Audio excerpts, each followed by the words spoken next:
Ek groet almal in die wonderlike naam van Jesus en is dankbaar om weer eens aan te kan gaan met Hooglied hoofstuk 2 vers 8.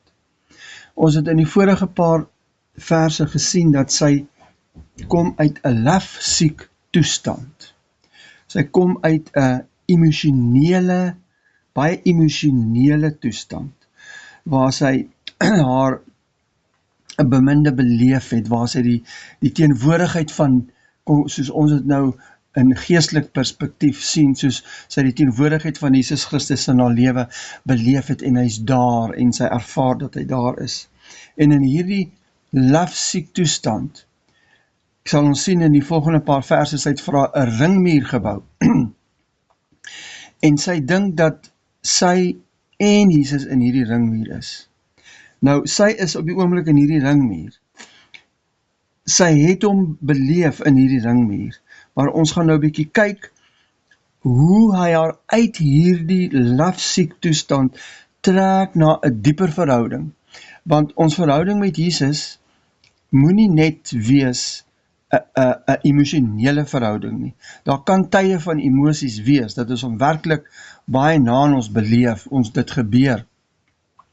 Maar dit kan nie net 'n emosionele verhouding bly nie, want jou emosies loop op en af, en dan voel jy vandag, maar hy is nie meer naby jou nie, en môre voel jy, hy is weer by jou, en dit is 'n op en af lewe, en dit is 'n emosionele lewe, en jy voel, die woord voel, jy moenie voel dat hy hier by jou is nie, jy moet weet en glo dat hy in jou gees is, dat hy onafskeidbaar, absoluut onafskeidbaar is met jou, al voel jy dit. En goed, hoofstuk 2 vers 8 sê, hoor my beminde, kyk daar kom hy spring oor die berge, hy huppel oor die heuwels. Nou hoor, sy is gedurig bewus van hom, en sy hoor wanneer sy hom sien, sy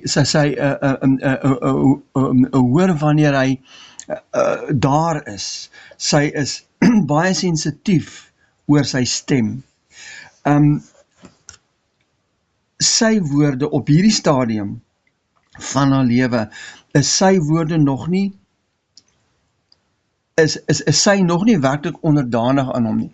Dit gaan alles nog oor haar belewenis met hom, en hy wil haar uit hierdie situasie uitlok in 'n dieper geestelike verhouding, en daai geestelike verhouding is, spring oor die berge, hy huppel oor die heuwels. Vir hom is dit geen moeite om oor die berge te spring. Dit verwys na die opstandingslewe. Hierdie is die begin van 'n nuwe lewe, die opstandingslewe. Die opstandingslewe is in sig, en sy moet net in besit neem. Hy wil haar in hierdie opstandingslewe inlei, waarin sy moet wandel. Die berge symboliseer daardie moeilike omstandighede. En die Afrikaans praat van Bether Mountains. Die Afrikaanse Bybel praat van berge van skeiding. Bether beteken skeiding of gap. Hierdie naam is baie betekenisvol. Daardie moeilike omstandighede kan soms skeiding bring tussen ons en hom. Dit is snaaks hoe moeilike omstandighede 'n mens laat dink dat God nie vir jou lief is nie, veral in 'n jong Christense lewe, en dat hy nie meer in jou midde is nie. Dit bring dan skeiding tussen jou en God in jou denke, terwyl daar nie regtig skeiding is nie, maar omdat jy hierdie moeilike omstandighede beleef, bring dit skeiding in jou denke teenoor hom, wat eintlik nie so is nie. Hy is altyd by jou. Berge stel voor beproewinge en heuwels, elke dag so probleme wat die lewe van jou eis. Uit jouself uit kan jy nie oor hierdie berge spring nie, en ook nie oor hierdie heuwels huppel nie. Spring en huppel is om moeiteloos oor hierdie omstandighede te kom. Wanneer jy gewillig raak om hom te volg, ongeag die omstandighede waarin hy jou sit, om na die berge van skeiding te gaan, is dit juist daardie lewingservaringe wat van jou 'n oorwinnaar maak. Jy gaan deur hierdie goed, maar in hierdie moeilike omstandighede, beleef jy hom. As jy na hom toe uitreik, dit is, as jy net sê, ag Jesus, wees met my, help my in hierdie omstandighede, dan ervaar jy daai diep innerlike krag wat vanuit jou gees kom, om net so oor jou lewe te spoel, en alles alles te neutraliseer wat jou in 'n depressie of in 'n trauma of of of of of of wat ook al sit. Om die berg op te gaan, stel ook voor dat ons in 'n progressiewe pad al dieper in hom verdwyn, totdat ons hierdie gewaarwording beleef. It is not me, but it is Christ. Dis hoekom hy ons soontoe lei. Dit is hoekom hy haar uit hierdie lafsiek toestand, hierdie emosionele verhouding wil lei na 'n voller, dieper geeslewe saam met hom. Dit vernuwe jou denke en jy raak al meer bewus van sy inwonende teenwoordigheid. Vers 2 vers 9 sê, my beminde lyk soos 'n gemsbok of soos 'n jong takbok. 'n Gemsbok of 'n jong takbok se beweeglikheid in die berge en heuwels is moeiteloos. Hulle spring oor die berge, hulle huppel oor die heuwels met groot gemak. Hierdie dui op die begin van 'n nuwe dag waar die opstandingsmore in haar lewe aangebreek het. Sy moet net begin en saam met hom beleef. Daar staan hy agter ons muur, sê vers 9. Daar staan hy agter ons muur. Agter ons muur, nie meer in die ringmuur nie. Hier sien sy hom nou agter, buitekant die ringmuur. As gevolg van haar emosionele ondervindinge wat sy het sy vir haar hierdie muur gebou. Om nie die genot van sy geestelike eenwording wat sy nou ondervind het te verloor nie. Sy dink dat haar beminde saam met haar in die ringmuur is, want sy sê, agter ons muur. Maar nou is dit eintlik haar muur waarin sy haar wil toesluit en hom beleef in daai wonderlike emosionele omstandighede. Maar sy word ontnugter toe sy sien dat haar beminde nie meer saam met haar in die ringmuur is nie. Nou, as ons gaan kyk wat Paulus sê in Filippense 2, vers 5 tot 8, sê hy, want hierdie gesindheid moet in julle wees, wat ook in Christus Jesus was. Hy, wat in die gestalte van God was, het dit geen roof geag om aan God gelyk te wees nie, maar het homself ontledig, deur die gestalte van 'n diensknegt aan te neem en aan die mense gelyk te word en in gedaante gevind as 'n mens het hy homself verneder deur gehoorsaam te word tot die dood, ja, tot die dood van die kruis. Die kern van hierdie teks is, want hierdie gesindheid moet ook in ons wees. As God vir ons lewe gee, moet ons bereid wees om dit uit te giet, sodat ander mense ook lewe kan kry. Ons kan dit nie vir onsself hou nie. Ons kan nie in die ringmuur bly en dit vir onsself hou en dit net alleen geniet nie. Die hoofdoel hoekom God ons met geestelike insig seën is om mense op te bou dat die liggaam van Christus kom tot 'n volwasse man in Christus. Daar is 'n paar dinge wat nog in haar lewe moet gebeur. Die selflewe, die eie ek soos ons dit noem, moet neergelê word. Sy moet die opstandingslewe ervaar wat haar gaan help om die sielslewe neer te lê, nee? Die opstandingslewe, die nuwe lewe. Sy moet die opstandingslewe ervaar, sy moet daai nuwe lewe beleef en weet, Christus se lewe is in haar en sy moet dit beleef. En sy moet haar sielslewe neerlê en uit haar geslote ringmuur wêreld uitkom. Sy kruis moet haar kruis word. Sy kruis moet ons kruis word. En sy moet identifiseer met hom en die kruis moet subjektief in haar lewe werksaam wees. Met ander woorde, die kruis moet 'n realiteit in haar lewe wees, 'n praktiese realiteit. Sy kan alleenlik die kruis subjektief ervaar as sy saam met hom oor die berge spring en oor die heuwels huppel.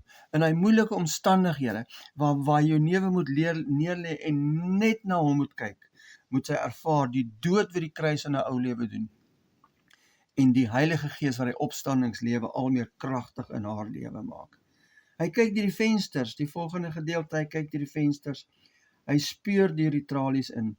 In hierdie ringmuur is hy alleenlik bewus van die soet smaak van intimiteit, maar min van die krag van diensbaarheid of die ewige stryd van geestelike vrugbaarheid. Binne die muur wat haar omring op die plek van ekstatiese liefde is sy in die Here. Maar onder die vallei is daar mense wat bedruk, verwoes, gekwes en gewond is deur sonde. En dit is hoekom die Here haar hierdie revelation gee, hoekom die Here haar haar hierdie openbaringe gee, hierdie wysheid gee, hierdie lewe wat sy ervaar, is om ander mense te help. Hoofstuk 2 vers 10, my beminde begin toe en sê vir my, staan op my vriendin, my skone, kom dan tog. Kyk hoe lok hy haar met liefde uit. Daar's geen bedreiging nie, daar's geen manipulasie nie, daar's geen bevel nie. Hy roep haar, hy sê, staan op my vriendin, my skone, kom dan tog. So asof sy huiwer om te kom dan tog. Hy sê, kom dan tog. Daar's geen magspel van hom oor haar, en dit is vir my so wonderlik van as ons Jesus werklik leer ken. Ons leer met hom in die kerke en deur party mense leer ken as hierdie een met die sweep. Maar dis nie wie hy is nie. Dis so ver daar vandaan. Hy is een wat jou roep met diepe simpatie oor jou toestand waarin jy miskien verkeer, jou verlede en al die goed wat jy so terughou van dinge, lok hy jou. Hy maak jou eers verlief op hom, dan lok hy jou na 'n dieper verhouding, dan lok hy jou na hoër hoogtes waar jy saam met hom kan sit en in die gees, een in die gees raak en waar jou gees, sy gees vrylik deur jou vloei. Maar sy moet kies nou tussen die maklike weg en die moeilike weg. Sy moet haar natuurlike lewe verlaat, haar sielslewe opgee om agter hom aan te kom, nee? Die eerste fase van sy roeping was om haar sy liefde en versorging te verseker. Hy het haar verlief gemaak op haar. Sy weet dat sy hom kan vertrou. Dis belangrik. Die tweede fase in vers 10 word sy geroep om haar natuurlike lewe agter te laat en haar sielslewe op te gee en om hom te volg. Jy moet jouself opgee, sodat God jou in besit kan neem. Jesus sê, julle is duur gekoop en behoort nie meer aan julleself nie. Die weg van die kruis verstaan ons nie, maar deur dit verloor jy jou ou lewe, maar wen jy sy lewe. Hy neem jou lewe oor. Daar moet 'n omruiling plaasvind. Jy gee jou lewe op vir sy lewe. Wanneer ons daardie opstandingslewe beleef, kan ons nie glo dat ons so bang was om ons lewe op te gee nie, want ons die soetsmaak van hierdie opstandingslewe en hierdie liefde en volheid en completeness beleef, dan kan ons nie glo dat ons nie ons lewe wou opgee nie. Nou sê hy, daai woorde, staan op my vriendin, my skone, kom dan tog. Daar is altyd 'n hoë roeping. Dying to self, to gain Christ. Kom dan tog, beteken, kom saam met my. Nou tot hiertoe was sy teenwoordigheid gekoppel aan 'n plek en tyd in die ringmuur, in daai ekstatiese liefde waar sy was, maar nou is sy teenwoordigheid nie meer 'n saak van plek of tyd nie. Dit is wat hy jou gaan leer op die berge en op die heuwels. Altyd as ons miskien oor iets wil bid, dan sê ons, ek wil net onthou, ek moet dit vanaand vir die Here in my gebed noem. Hoekom vanaand? Hy's by jou, hy's in jou. Noem dit nou, praat nou met hom. Hy wil hê ons moet elke dag 'n volle pad met hom stap, wandel in die gees en eenheid in die gees en ongeag hoe jy voel, moet ons weet, hy's nou hier, hy hoor as ons nou met hom praat, of ons sê, jy môreoggend moet ek net onthou, ek moet dit en dit en dit bid, dit en dit. Nee, hoekom nie nou nie? Hoekom raak jy nie nou stil? Daar waar jy miskien 'n draai loop, iewers net om 'n hoek staan, of iewers gaan stil word, in jou werksituasie en oral, skiet 'n gebed op, sê, Here, onthou dit. Gedurig daardie bid sonder ophou, het iemand eendag gesê, dit is soos 'n hoesie. Jy hoes nou en na rukkie later, dan gee jy weer so kuggie en later gee jy weer so kuggie.